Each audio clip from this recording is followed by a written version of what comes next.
বড় বাগান তরুণ সংঘকে আমরা চিন্তা ভাবনার উপর একটা সুন্দর চিন্তা ভাবনা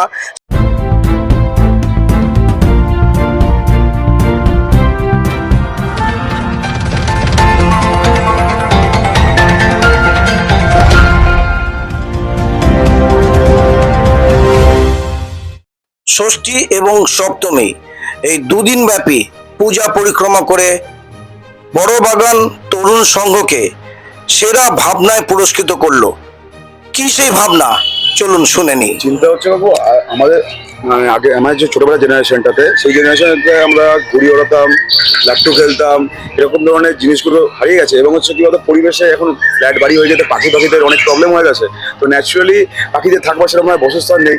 তো সেটার উপর খুব কনসেপ্ট করে আমাদের বানানো হয়েছে। যেমন তোমার ঘুড়ি ওড়ানো ছোটবেলাকার আছে, ঠিক আছে, লাট্টু খেলা আছে, এদিকে মা দুর্গা প্রতিমা গড়াটা আছে এদিকে আমাদের। এবং সাথে সাথে এই মণ্ডপের সাথে সাথে এই যে ঠাকুরের যে অবয়বটা, এবং দেখছি যে আমরা অস্ত্রও দেখতে পাচ্ছি না, সবার হাতে পদ্ম, সবটা হাতে 10টা হাতে পদ্ম ফুল রয়েছে, প্রদীপ রয়েছে। কারণটা কি? কারণটা হচ্ছে যে প্র্যাকটিক্যালি বলতে দেখো, মা দুর্গার তো সব ধরনের মানে অস্ত্রশালী যুক্ত সবাই দেখেছে। এটা নতুন একটা আমাদের ধারণার মধ্যে বানানো হয়েছে, যেটা গতকাল আমাদের বিচারকরা এসেছিলেন, প্যান্ডেল পরিদর্শন করে গেছেন, মণ্ডপ পরিদর্শন করে গেছেন, ঠাকুরের পরিদর্শন করে গেছেন। তো আমাদের বিচারে, এখন দিনকাল নিউজের বিচারে বড় বাগান তরুণ সংঘকে আমরা চিন্তা ভাবনার উপর একটা সুন্দর চিন্তা ভাবনা, সেই চিন্তা ভাবনার উপর আমরা পুরস্কৃত করছি। তুলে দিচ্ছেন সার্টিফিকেটটা তুমি গীতশ্রী পাল, ওনাদের হাতে অ্যাওয়ার্ডটা তুলে।